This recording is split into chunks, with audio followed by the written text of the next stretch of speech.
In order to prepare the next generation to really take over and lead the business going forward, they need to have a lot of pressure.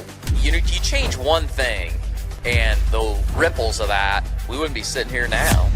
So I'm thankful as hell for the experience I had. All right, Tork, thank you so much, man, for joining me today on podcast here, and excited to get started and learn more about your background, the family history, the farm operation, and just everything you guys are working on right now. So for our listeners and everything on my end, if you could just give some background on the family, you and where you came from and what you got going on. Yeah. Thanks for having me on. I always enjoy getting the chance to talk to you. I am a fifth generation farmer from Southeast Iowa. My wife Trish and I have two sons, two adult sons, Clay and Sawyer. And we all have multiple ventures together, but the farm is kind of the glue of everything. We row crop 400 acres. We custom finish about 20,000 head of hogs a year. We also do some social media. We have a podcast called Barntalk that's been around for a little while. I think we're 3 years into that. And then we have a YouTube channel called This'll Do Farm. We're about 5 years into that, which I can take no credit for other than I'm just along for the ride. My youngest son, Sawyer, is the driver of that. And then he has a direct-to-consumer meat business that the family's involved with. Not only pork off our farm, but other people's that we wholesale direct to consumer, and then we do a little bit of real estate too. 400 acres won't get you very far this day and age, so we've had to improvise, and Yeah. that takes pretty much all our time. Got a lot of different things there going on. So, let's start first about fifth generation, right? So thinking about that, my experience, and you and I talked about this when we did the Barn Talk podcast there back at the beginning of December, but talk about the weight that comes with that, or the responsibility that you feel being fifth generation. Like there's multiple years of names and just, grandparents and great grandparents, their life's work is now kind of falling in your hands there too. I'm just curious how that kind of feels and what thoughts come up for you there. For me, it's heavier the older I get. So I would say when I was younger, when you're in it to where you just don't know if you're going to make it, you really don't have time to worry about legacy, and you don't have time to worry about where everything's going to be a few years down the road. You're just worried about, can I pay the bills this month? And, so I'm a product of the 90s hog business. I never had any intention of doing anything off the farm or anything other than just raising pigs like my dad did and row crop like my dad did. And I was kind of his shadow. I have two older brothers that aren't involved with the farm at all. Through the 90s, the hog business, we exited the farrow to finish business, and I got into some other things off farm. And farming was just, I've said this so many times, I'm like, not very many people farm and do three other things so they can afford to be a plumber.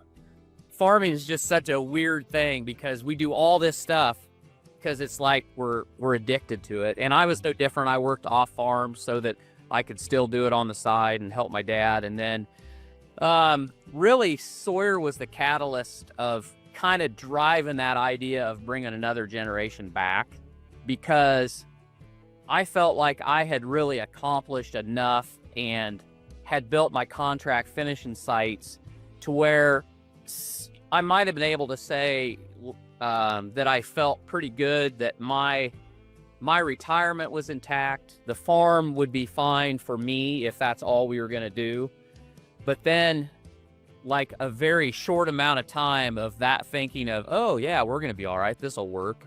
And then my kids were at that age where they were going to college, and Sawyer decided that he wasn't going to go to college, and he was actually choring my barns for me.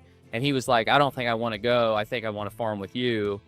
And then you're like, okay, well, wait a minute. What's that going to look like? How are we going to do that? And so that was really the beginning of it.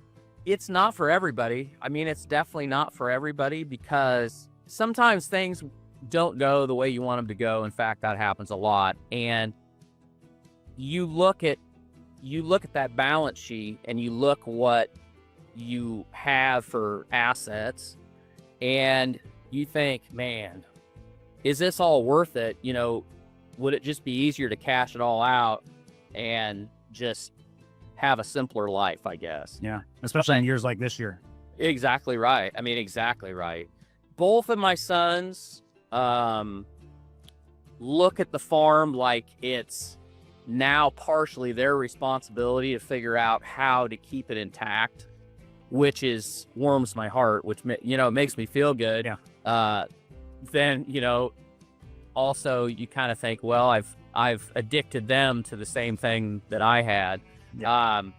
So I don't know, you know, it's kind of a love-hate relationship, but at the same time, there's so few people that have that, even have the chance to do what we're doing, even on a small scale. But then, you know, any business, whether it's farming or whether it's you own an electrical shop, you own an accounting business, there are so few businesses that pass on from one generation to the next. And so I think the whole family is, you've only got one life, so it's worth the effort to try to do it.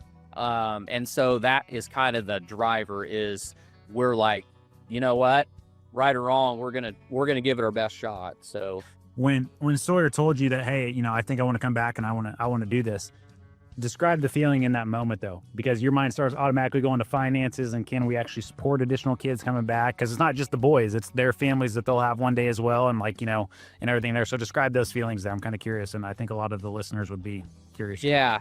So what was interesting about that situation was, at the time that he made that decision, so I had three contract finishing buildings, but I was working off farm. So I was actually working still for the integrator that we feed for. So I had a job and benefits and all of that. And for him to not go to school and to work for me, that would have worked. But I knew, and I told him this, I said, okay, well, if you're going to do this, you need to have some skin in the game, because I said, otherwise you're going to get beaten down and you're going to feel like you're missing out, and you're going to turn around and be like, this isn't for me. So I said, if you're serious about this, you need to build a building of your own, and you need to take some ownership in the farm. And I told him, I said, if you're willing to do that, then I'm willing to quit my job and we'll do it together. Yep. And that was when that was like 2 conversations of elation, and my wife and I feeling really good and being so happy that we were going to have, you know, him around, and then absolute terror of Fear. how are we going to make this work? Because so I had worked off farm for almost 20 years and had a job, company truck, benefits, 401k, and it had been rolling around in my head for a long time. The idea was that when I got these buildings paid down, that was my ticket to, okay, I was going to give all that up and go home. And I almost didn't quit. I almost decided, well, I've got to keep working. But then I thought, you know what? How are we ever going to grow this if I don't just tear off that Band-Aid? Because really that job off farm was my crutch. Yep. And I knew that if we ran it right, and I knew that Sawyer and I both knew that we had to come up with some extra income somehow. But I knew that if I kept that job, we'd never do it. That was my crutch. And so the second part of that decision was the summer after he graduated is when I came back to the farm full time. And I always tell people that, you know, they're like, why'd you do that? I'm like, well, we decided, why only fight on the weekends? Should be able to fight every day. Should be able to fight every day. So That's the right answer there. You know, too, I think back and, you know my story about when I left the bank in 2016. I look back at some of the people in my life that were just, you know, just assholes, you know, and people I really didn't like. And my boss at that last bank was one of those people. And I look back now and I'm like, man, I'm so grateful that he was an asshole, because that pushed me to leave that place. And being God honest with you, if he wasn't, I'd probably still be there, Tork. You're 100% right. Crazy. And because it's a crutch, right? It's that being in a place of comfortableness is the absolute worst place for people to be. Yep, 100%. Security will make you put up with a lot of unhappiness. Yep. So, and that's a sad reality that a lot of people are living in this world today. So one question I do have for you, when it comes to, like, you know, you having that conversation with Sawyer saying, hey, you have to have some skin in the game here, and he's got to put up his own building and stuff like that. What were the things or changes you noticed in him going through that process? it was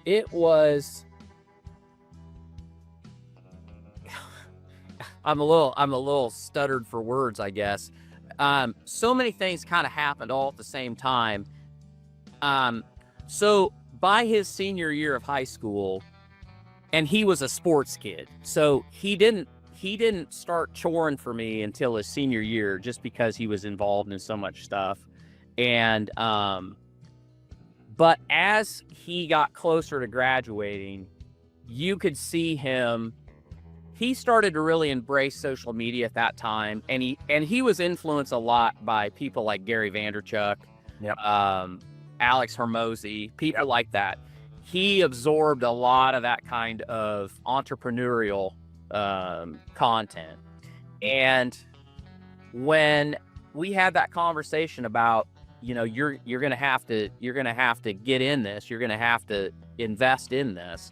One day he came to me and he said, well, I think I should build a barn, but he said, I think that we should start a channel. He actually said, I think I should start a channel. I think I can make something out of this social media. And he said, I think that can be my contribution. At which time, behind my eyes, I was rolling my eyes. Yeah. Yeah. Thinking, this is not what I had in mind. I thought you were going to go drive a feed truck for the co-op, or, you know, something. Yeah. Yeah. So all this was rolling at the same time. And one thing I think that helped him was that among his friend group, he was the only one that didn't go to college. So he was kind of alone. He was alone, which I think was a good thing, because it gave him a lot of time to think, and he didn't have really much outside influence chirping in his ear. That you're making a mistake and this and that, until he was so far in that he couldn't get out if he wanted to. Yeah. And that's I go back to me leaving the bank. Tork, I asked everybody for their opinion before I made the jump. And do you think anybody told me what I wanted to hear? Nope. So when it got to making it, it's like, yeah, you have to put on your blinders and plug your ears, and you just have to trust your gut and go. And, with him, with his friends going off to college, huge blessing in disguise. No distractions, no opinions, just like, hey, this is what I want to do. And then he's got a dad there to support him in doing it too. Yeah. Yeah. But when he took on and he built like his own barn and stuff like that though too, did you notice his mentality or anything change from, really being an employee of the operation, or just, a work hand or whatever, to more of the business owner type mindset there? Because now once you actually have some legit skin in the game, you're signing your name on some papers, and there's nobody behind you. It's mom and dad ain't going to come save you. That's what I'm really asking. Did you see some changes there in him as well? Yeah, how he integrated? Definitely. I mean, it was a big step, a big learning experience, but it's so much easier for somebody to absorb what all is involved.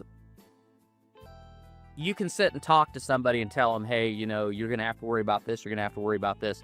Yeah. But when we started that construction, and he had to talk to the dirt guy, and he had to call the well guy, and he got that statement as soon as the first check was written. He got that statement from Farm Credit, and he'd be like, see the interest accrued, accruing, and that'll grow you up pretty fast.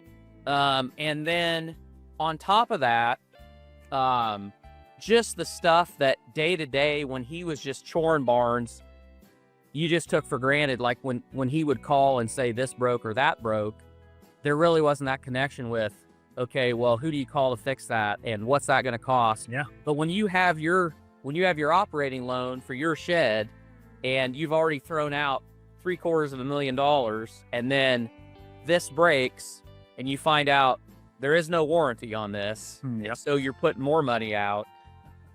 And I think that honestly really what drove his dedication to getting the social media going.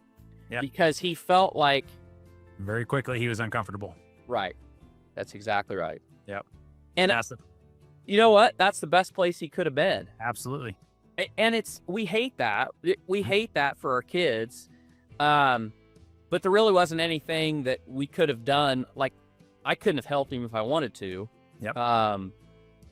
And that place of being uncomfortable is what moves you to make changes.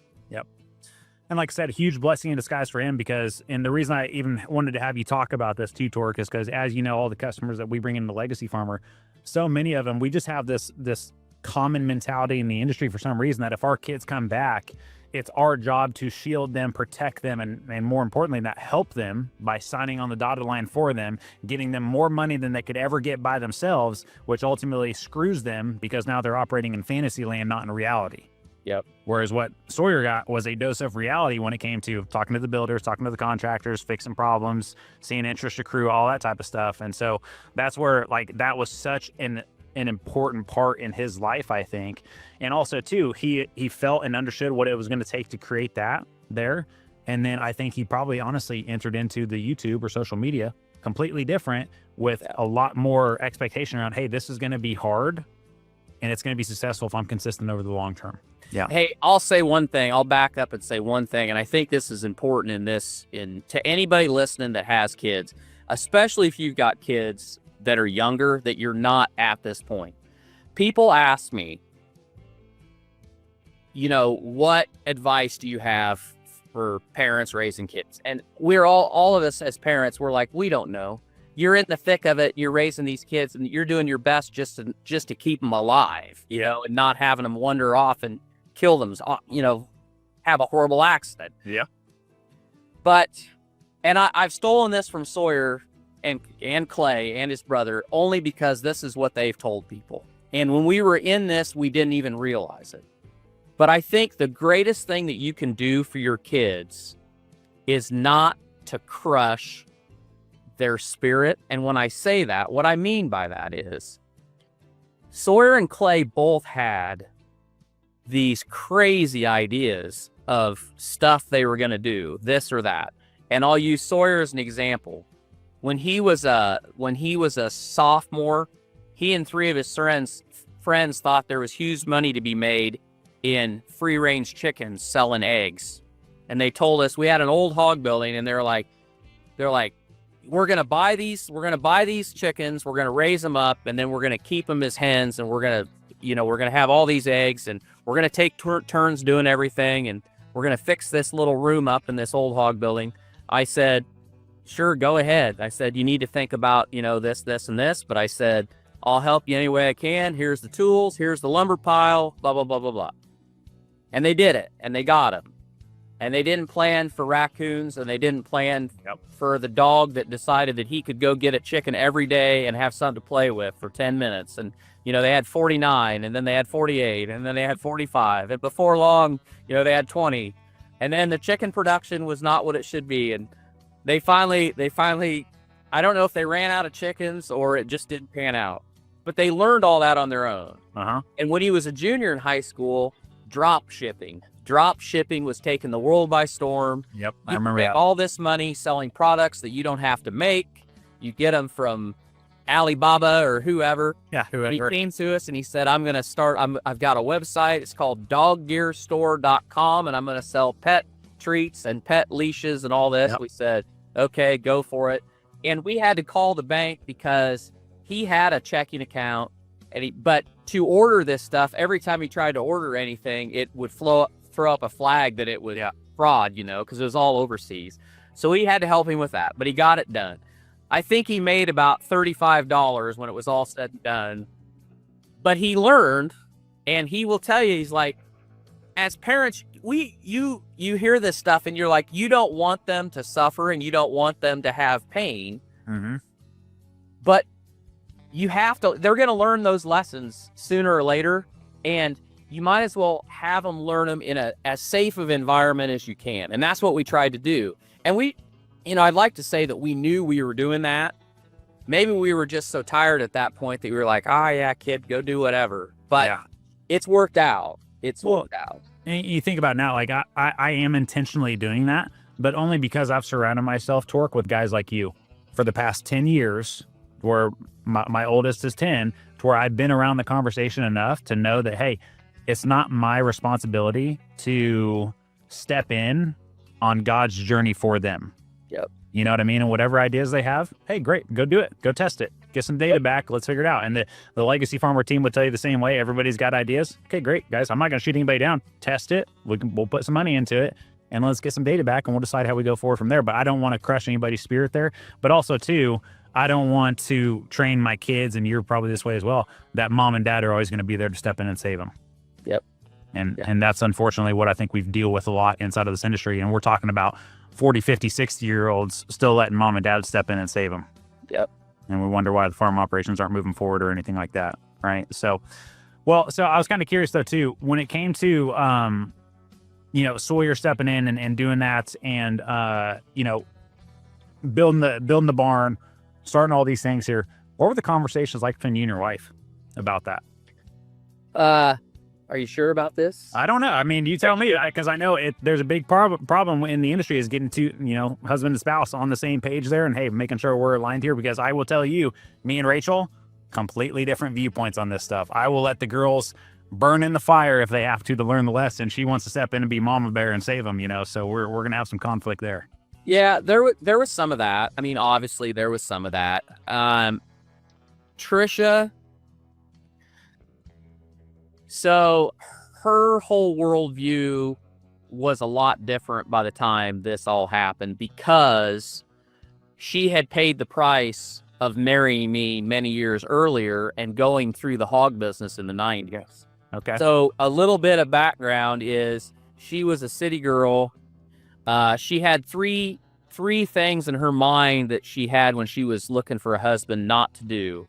Not to marry somebody shorter than her, not to marry someone with blonde hair, and whatever she did, don't marry a farmer. That was her thing. And I was just too good a salesman and got that deal done. She didn't grow up on a farm. She didn't know anything about the numbers that we were rolling at that time, which by today's standards, they weren't that big. But the first place that I bought for $210,000. A neighbor of ours was moving away, and I bought his farrow to finish operation and a house and 5 acres for $210,000. And we doubled our sow herd from 200 to 400. Okay, go fast forward through the 90s, we lost a pile of money. And I did not, it was not a partnership. It was, I'm going to take care of this. I got us into this. I'm going to fix this. I kept everything from her. She didn't know. She knew things were bad. She had no idea how bad things were. And all of that came to a head and nearly cost our marriage. And, by the grace of God, it didn't. And only because she made the decision that she was going to stick with me, though I didn't deserve it. And Sawyer would have been like a year old. Clay was 6 years old at the very worst of this. And then, that was when I exited all that and I went to work off farm, and we came a long way since then. And so our marriage was a lot better. Our communication was a lot better at the point when our kids started getting to the point where they were getting out on their own, and when Sawyer did this. So Trisha was much more, and she knew the contract finishing worked, because we had been through the farrow to finish, and I was doing construction when I started building my buildings, and she saw how it worked. She saw the equity that we had accumulated, and we had used that equity for different things that had worked out. So Yep. she had a little bit of faith.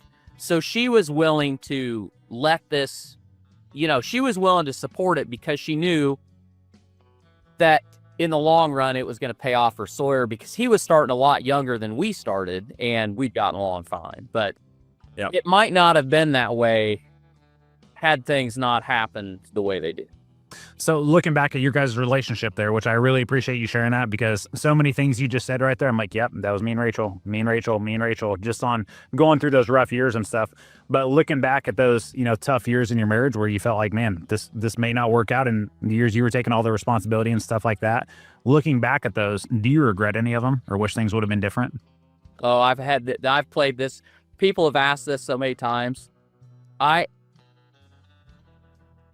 So the worst thing that could have happened to me, I think, and to my marriage and my kids, was if somehow I would have made it through like 1998 farrowing pigs. Now, I can't imagine that we would still be farrowing today. Because I would not have had the skills at all to manage people to be able to grow that operation. So I think that at some point it would have gone down in flames. But even if it hadn't, I would be a horrible person, because one, I would not have learned any of the things that I've learned, worked for the people that I've worked for. And truly, when I say learned what I learned, I'd probably still I'd be an arrogant prick is what I think I'd be, because, there's a big gap between me and my dad. So my dad was 52 years old when I was born. So when we were farming together, he was considerably older. And he was that generation that success boiled down to how many hours did you want to work? Because if you just outworked everybody, you were going to be successful. Because it wasn't so much on the technology side. It was the labor side. And, there was a lot of money to be made through the 60s, 70s. If you could just get the pigs farrowed, you were going to make money. It wasn't a question about marketing them. Nobody even worried about marketing them. Nobody knew what a hedge was. Nobody knew what forward contracting was. It was just a matter of, if I can farrow more sows, if I can farm more acres, I'm going to make more money. If I'm willing to sit on that 4-row equipment longer, or I'm willing to build more wooden hog panels in a 10 by 12 shed or whatever. And so I had that same mentality that, just work harder. And I thought I could do it all myself. And if things went wrong, it was nobody's fault but mine. And I didn't need to share that with anybody. And all of those things went into that where I was at the end of us farrowing pigs. And if that wouldn't have happened, I wouldn't be married. I guarantee I wouldn't still be married. And I don't know what I'd be like, but I'd probably be at the bottom of one of these bottles on the back of the bar up here. And that's a real thing though too, right? And I think very similar experience with our operation too, where if my granddad would have made it through 03, 04, 05, one, I'd be back in Tribune, Kansas right now, working, making maybe 60, 70 grand a year, miserable, not enjoying my life. Literally, guarantee I'd be drinking almost every day. But also too, my dad, when the operation went under, it was like, with my dad, a switch flipped for him. He was a completely different person a month or two later, to where all the stress, all the anxiety, all the weight, all the responsibility was just dropped off of the shoulders. And we got a completely different version of my dad. And he'll tell you today that those are some of his most regretful periods of his life, because he brought the farm operation home with him all the time. And yeah. Yeah. I was the same way. I guess the only I was lucky that my kids were as young as they were, that they don't remember any of that. Now, Tricia remembers it, but the kids don't remember that. Yeah, and ours were the same way too. Even when I left the bank, Riley was 3, Hayden was 2, and then we had our third in 2017. But those years though, I mean, I destroyed trust with Rachel when I left the bank, and I know I was the same way. I'll take care of it. I'll take care of it. I'll take care of it. Hiding the truth of the numbers and how bad things really were, and everything. But looking back at that though, launched Legacy Farmer 2019, everything kind of took off from there and started to get some stability. And I look back at those rough years, and I think, those were kind of the foundation that God was laying for us to have a stronger marriage in the future too. Yep. And that's kind of why I was asking that question. So, all right, well, we can kind of change conversation here. Let's talk a little bit about Barntalk. Yep. When did you guys start it? And then what was it like in the beginning? And then we'll just start there. And I got some other questions for you too. Yeah. So we started roughly about 3 years ago. It would have been, I think it was in like February or March, because the first kind of crazy. Literally the first episode that we ever shot was the first time that we sat down at a table up here, no heat in the barn, and just wanted to see whether or not everything worked. Yep. And I didn't know how to edit anything. And the deal was, we were already doing the farm channel, and Sawyer's like, well, if we do this, you're going to have to edit it. So I had to learn how to edit. And that's impressive. That is impressive. It is. And Adobe Premiere is a wonderful program. I mean, it's like white paint. It covers up a multitude of sins. So anyway, we got it done and we put it out, and that is actually the very first episode that's out. But where it came from really was we both consumed a lot of podcasts, and our identity on the farm channel was all 10 to 15 minute clips, and they were quick, and we both kind of had the desire to talk about things that you can't just things outside of raising pigs and things outside of the farm. So that was the motivation for it. And then I was a kid that grew up going to the feed store, going to the welding shop, going to Oscar Mayer, the buying station, picking up the hog check. And when you're a 10-year-old kid, you go in there, and there was always this circle of men sitting around playing cards or drinking coffee and eating peanuts and all that. And those guys were the smartest people in my life. And they would tell you so. They all were. They would be discussing the politics. They'd be discussing sports. They'd be discussing the farm economy. And they used a lot of colorful adjectives. To a 10-year-old kid, your eyes would get big because you'd never heard that before, except maybe loading pigs once. And it really made an impression on me. And I just loved that, like, feed store vibe or whatever. And you don't have that today. These small towns, you just don't have that. And so kind of our idea was that that's like barn talk. That's like, just sitting around and expressing your opinion and not claiming to be an expert on something, just having your point of view. So that's where barn talk came from. And we didn't start with the idea that, boy, this is going to be this big thing. We started it as, this might be a nice kind of side piece to what we were doing with This'll Do Farm. We had no idea that it was going to end up being bigger than the YouTube channel. Yep. But that's how it started. Yep. So over the years then, how many guests have you guys had on the show? If you had to give a rough number. We've probably had, so I think we're at about 175 episodes. And so probably 50 or 60 guests that we've had so far. At the beginning, we couldn't get anybody to come. Yeah. I guess. I mean, think about me driving up there. It was 8 hours for me across Iowa on 50-mile-an-hour highways. Yeah. It's kind of hard to get people to come to Southeast Iowa for that. Yeah, no, super cool though. But, talking to, 50 or 60 different guests though, what are some of the biggest things you've learned? Because I just know my experience of working with farmers all over the country. Man, I thought I knew farming. I did not know farming. So I'm kind of curious of what your biggest lessons are and things you've learned. Well, I think the biggest lesson is that if you really believe in what you're doing, if you just don't quit, you're probably going to be successful. Now then, you may ultimately not end up doing whatever that is because it may not be as successful as what you want it to be, or through that process, you may find something else that is a bigger passion. But, just like the podcast itself, the reason it's successful is because we did it and we just didn't stop, and we finally found our audience. So that's one of the big things. The other thing is that when you make the decision that you're not going to keep doing things the way you've been doing, and you decide to step out, and whatever that is, whatever that change is, people within your circle of you at that time probably are not going to support you.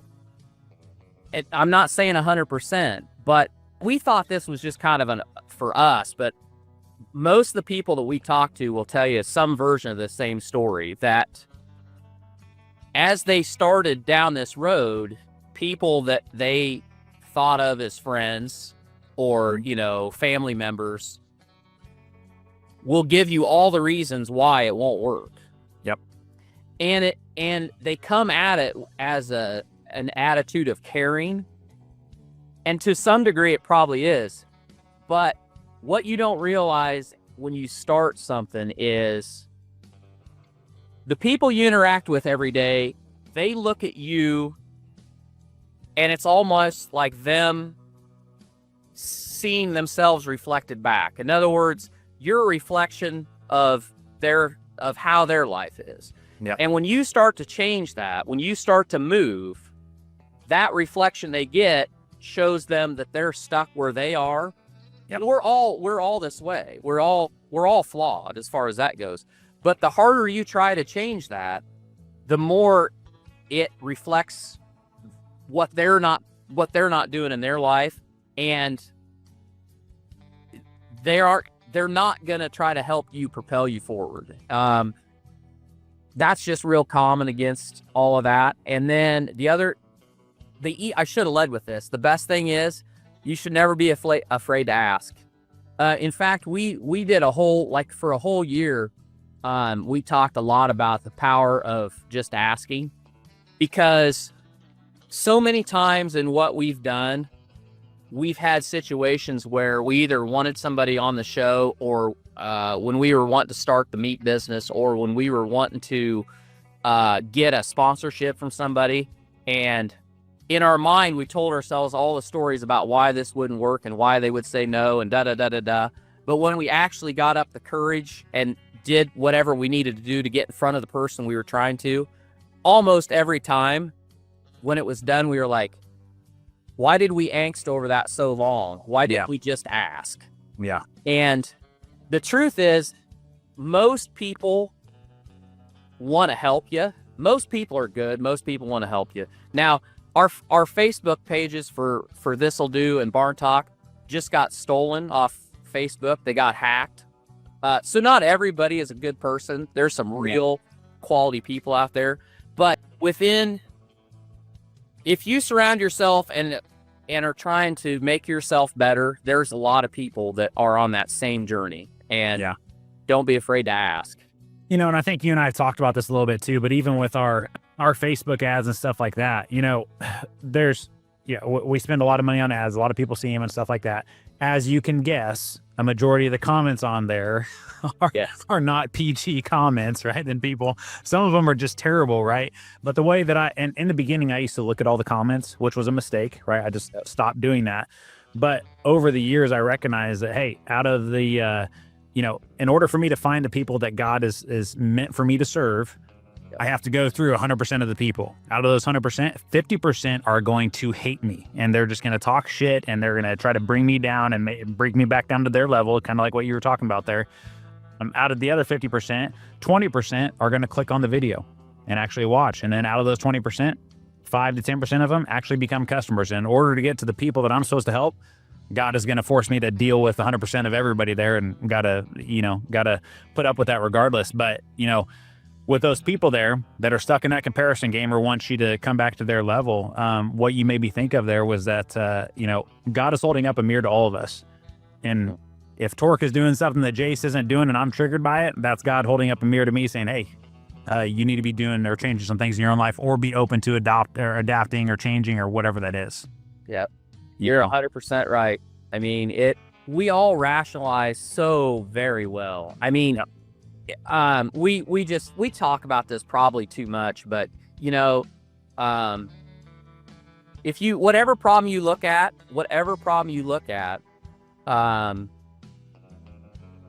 if you think that it's not going to work, it's 100% guaranteed that it's not going to work. Yep. If you look at it and you think it's going to work, it may not be 100%, but it's a lot better odds than if you look at it and you said you can't do it. I mean, Yep. whether you do or whether you don't, you're right both ways because it's all up here.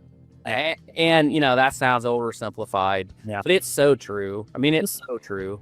And even too, and you guys building your business and me building Legacy Farmer, I was thinking about this a few weeks back of how great businesses are built. And at some level, or there's a viewpoint there that I thought of, I'm like, well, great businesses are built through pissed off customers. Like, you know, bad customer experiences. Because without a bad customer experience, you don't notice certain holes or gaps aren't exposed in your product for you to go fix and make it better for the next one. You know what I mean? But you have to go through that journey of feeling like, man, people are pissed off or they're mad at me or whatever. And it's like, well, that's the price you pay. You want to build it to this level, and you're gonna have to walk that journey. Well, so our relationship, you know, I use Legacy Farmer. Hmm. If everything was going good, I would not be a customer of Legacy Farmer. Yep. And I had no plans of joining Legacy Farmer. I just liked your videos and I was like, yeah, we ought to have that guy on. He's got some great ideas. And I literally was sitting there and you were going off and I was just in my mind, I just had a checklist and I was like, you were like, you know, these farmers, they do this and they do this and they do this and they don't do this and they don't do this. And I was like, check, check, check. And by the time you left that night, I told Sawyer, I'm like, wow. I'm like, we have a long ways to go. I said, I think I've got to reach out to him. But I mean, that's it. Yeah. Yeah. And if you are somebody that you can rationalize that and you can say, oh no, you know, we don't need any of that. We're fine. You know, we're going to keep doing what we're going to do. And the markets are going to change. The market's going to save us, whatever you're in. Yep.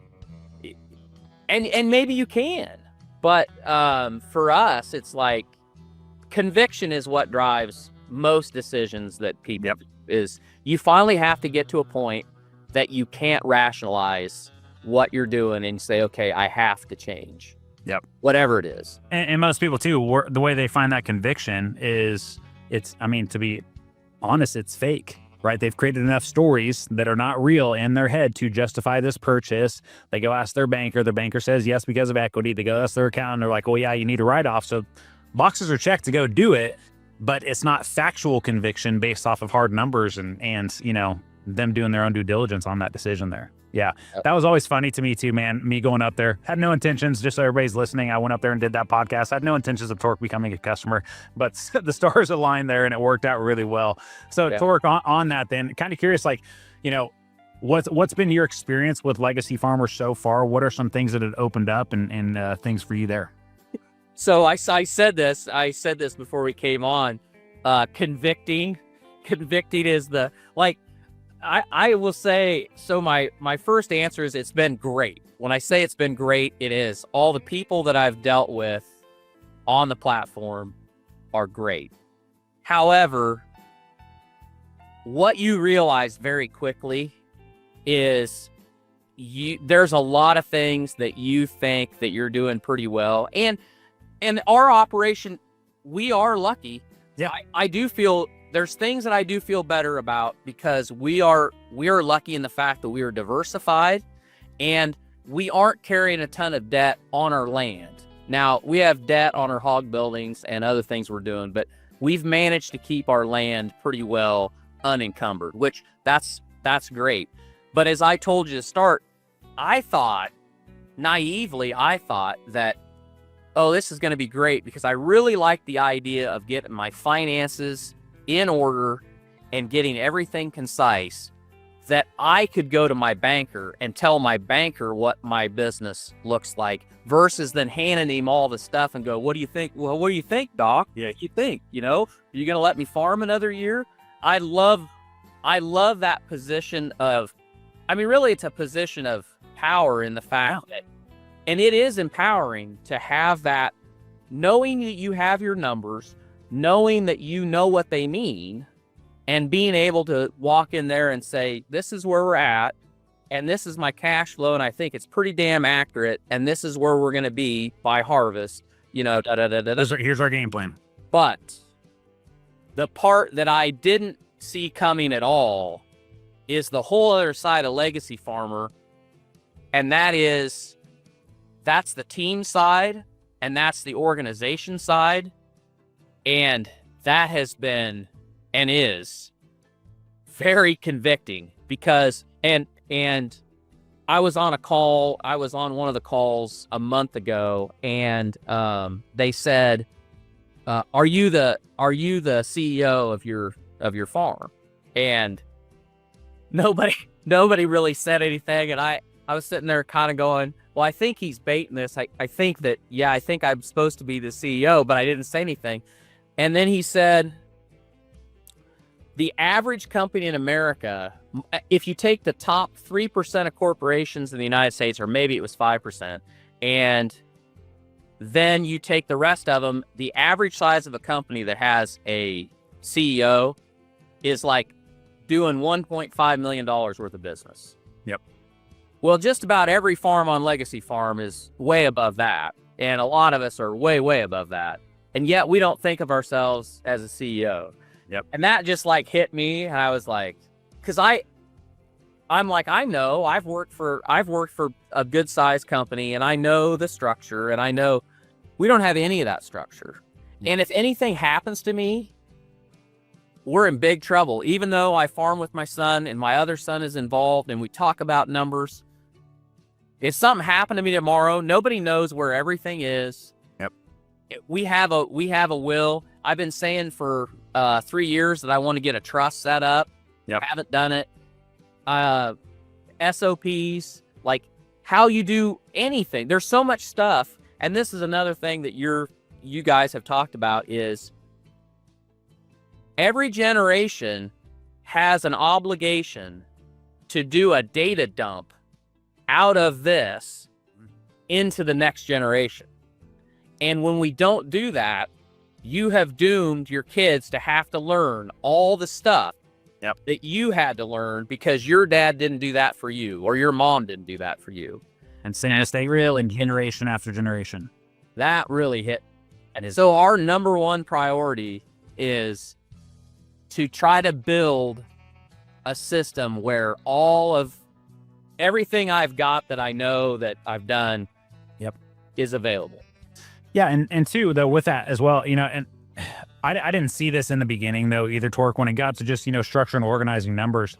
But I just recognized after a few years, like everybody here, they're here because they identify with the term legacy farmer in one way or another. That's what they want to pass on. And I'm like, well, okay, great. If you want to pass it on, that's awesome. But it's more than just a trust or an estate plan, right? There's the foundational piece to the estate plan, which starts with the entity structure, which starts with clean, structured, organized numbers. Then that leads up into the estate plan. But, you know, most people, they have stuff that even if they do have an estate plan together, which unfortunately, Tork, I can count on one hand the number of customers that have come in the legacy farmer, over 400 now, that have actually had it put together, and a legit one put together, not just a will, but a full-on estate plan. Everything's organized and everybody knows what they're getting. People just aren't doing it, right? And it took me a while to recognize that, hey, we're building out the foundational pieces there for them to make that process easy, to be able to show the kids, hey, this is exactly what the numbers look like. This is what, you know, Sawyer's getting, or Clay's getting, or whatever. These are how things are going to break out. Here's our team chart. This is how the organization's going to be structured. All that type of stuff there, which is why a lot of these operations, the second, third, or fourth generations, a lot of them, that they basically have what did they call it? When we had the financial crisis in 2008, and there was basically the lost decade. Remember that? The lost decade. There was no returns. It was basically just break even. There's lost generations because this stuff is not organized for the next generation to take it and carry on. They got to go relive through the same problems again. Yep, 100%. Some of this comes from the idea that, and I've been guilty of this because I'm 54 and I don't feel like I'm 54. And if you ask my wife, she would tell you that I don't act like I'm 54. In some ways, she thinks that my oldest son is more mature than I am, which could be true. But when you're in it and you're raising kids and you're building this thing, like you really don't think about, you don't think about that you're getting to be where your dad was. Mm-hmm. And you don't think about what could happen tomorrow. And then usually something happens. If you're lucky, I would say this. If you're lucky, something happens that you kind of wake up and you look around and you go, holy cow, you know, I'm a lot further down the road than what I realize, and we need to get this all figured out. Because so many times I hear about people where, you know, they talk about that we need to get this done, and then a parent dies. Yeah. And Every year, it never got I held. always hear a story. Every year I hear a story of the husband passing away, farm accident or something like that, and now the wife is trying to raise the family and go put together the pieces of a multi-million-dollar operation, has no idea where anything's at. Yep. Absolute disaster. So, you know, I think about all those things too, and even with my dad, the feed yard went under when he was 45, and I'm 35 now. So, I mean, still though, I'm only 10 years away from the age he was when he lost everything. And, you know, even watching them lose everything, I remember my dad telling me that, hey, we got, you know, $12,000 in a shoe box that's up above in the attic above our closet in our bedroom. Even that always sticks with me, to where even, yes, I'm building everything in Legacy Farm. We're trying to build these businesses and stuff like that. But, you know, that question has always stuck with me. Jace, what if all this went away? Are Rachel and the girls in your individual family, do you have things in place to make sure you're protected and that your guys' livelihood is okay? You know, and you think about it, Legacy Farmer obviously doesn't have all the answers, and we're figuring this stuff out and trying to learn and grow. But think about, you know, all the things and revelations that you've had being there, myself included, to where just being around the conversation is where the revelation happens. If you're not, and most farmers too, as you know, they're introverts. They want to sit in the tractor cab by themselves, not talk to anybody all day. It's like, man, by doing that, you're missing out on a lot of potential questions that could be entering your mind that are going to drastically change the moves you make in the future. Yep. You're 100% right. And that's why like the community calls, I love the community calls, because you just never know what's going to come up in a conversation and somebody's point of view. And I'll give you a great example. There was a guy on a community call that we were talking, it was in the spring of the year, and we were talking about planting, and he had just given up a chunk of ground. Like, he was farming some ground like 3.5 hours from his house, and he'd been farming it for 10 years. And it was rented out of a trust, and they'd come to him and said, we're going to sell this. He didn't want to buy it. Somebody else bought it. He had 2 years left on the contract. The person that bought it was a young kid, farming with his dad and his uncle. Called up, he wanted to know whether or not he could buy him out, basically sublease it. He paid him $100 or $120 an acre over his contract to farm this ground. And he was like ecstatic. So he hangs up the phone from that. He tells his wife this. And across from this, I don't know if it was 400 acres, he farmed another like 250 acres. Yeah. And this is a woman's point. This is a classic why you got to be a team. So he tells his wife that, and she looks at him. She goes, that's great. Did you ask if he wanted to buy you out of the other piece? And he goes, no, I hadn't thought of that, but I'm going to call him back. Anyway, he ended up getting out all of it. Yeah. But to me, that conversation was just so good, because that's what having everybody on the same page and everybody knowing what's going on. His wife knew exactly what was going on. She knew that, I think both of them knew that it didn't make sense to be driving up there to farm it, but that mentality of you don't ever want to give ground up. But anyway, they made the right decision, and I just thought that was a great. Well, and what's interesting too is a lot of people that do come into Legacy Farmer, the number one fear that everybody has, whether it's their first meeting with their business coach or jumping on the community call, is this fear of being exposed, right? And people having opinions or thoughts or whatever about them and all this type of stuff. And what I've learned over the years, because everything that we do in Legacy Farmer, I learned from other networks that I was in, that I invested money into and was a part of and learned how to do this. Everybody's scared of being exposed without realizing it's the secret sauce that actually gets you everywhere you want to go. You know, unless you expose the challenges, the problems, the issues, or whatever you're dealing with, no matter how dark or, bad they are, Yep. when you do, there's most likely going to be somebody in the network that has experienced that before, and they're going to step in, they're going to understand where you're at and give you some legit actionable advice on how to not do what they did, essentially. Yeah, absolutely. So kind of crazy there. Has that been one common thing though too, that you've noticed with all the business owners you've interviewed on Barn Talk, is that a lot of them have networks or have these groups of people that they can go talk to these things about? Absolutely. I think today, and this is definitely more Sawyer's generation than mine, but having a peer group or having a coaching,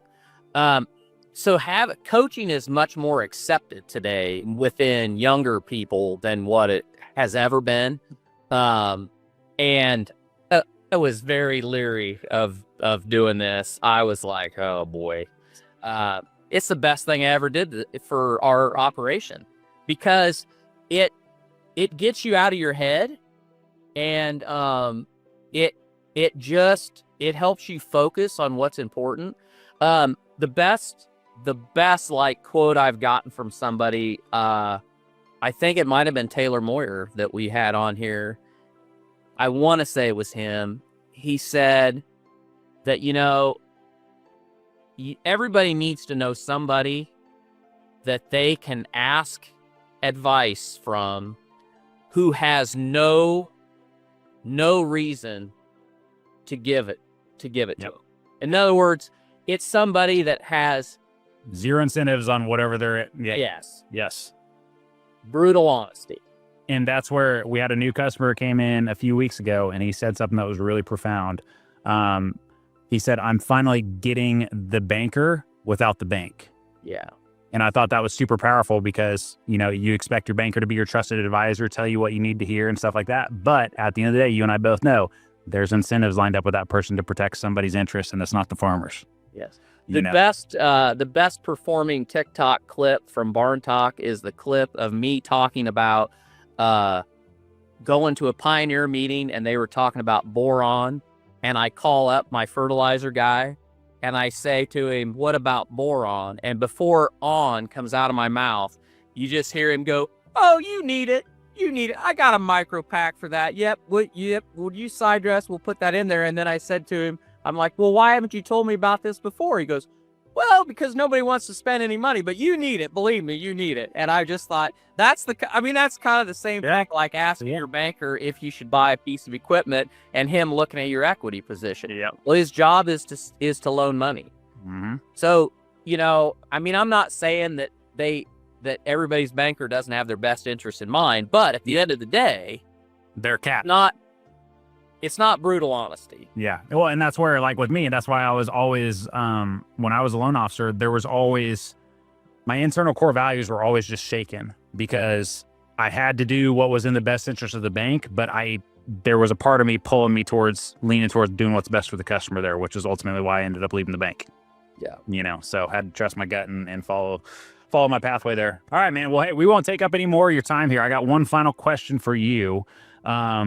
That's more of a bigger one here. But when you think about legacy, right, and what the definition of legacy has always been with our industry and stuff like that, I'm curious, how do you define legacy? What does it mean to you and your family and what you're building? So the way we think about it, the way I think about it is our goal is to build our business that it will operate without us in it, without our generation in it. And it is there for another generation to have if they want it. That's I feel like it's my responsibility to take what's been given to me, be a good steward of it, and you have to look at it as you have to make it viable for another generation. You can't just sit on it. You can't just put the basket over the candle. Yep. Because it has to be more than what it was when you received it, or else it's not sustainable. So our goal is to make it sustainable for another generation, but also not pressure that like let them come to it naturally. Now, I think I'm blessed in the fact that I know that both my kids want to be part of it, but that was never my intention. My intention was to be a good steward of what I received, multiply it, and make it better, that if they wanted to farm, if they wanted to continue, they could. Yeah. I wish I could shrink that a little bit, but yeah. Do you feel like your grandfather thought the same way though? I think that my dad felt that way. I think that like I think past generations, it was so labor intensive. I think they were just busy surviving. Yeah. And I don't know. I don't know. And that people make that argument that, legacy is something that is a luxury, because if you are successful enough that you can worry about that's a luxury, because most generations just fought tooth and nail just to hold on to what they had. Yeah. No, the reason I asked that question is because my granddad definitely thought that way. It was you were obligated and expected to come back to the family operations, stuff like that. But also too, as you know, the game was different back then, where you could have 5 kids come back to the farm operation of Western Kansas, and this could support all 5 families. Just not the game we're in today. Right. So yeah.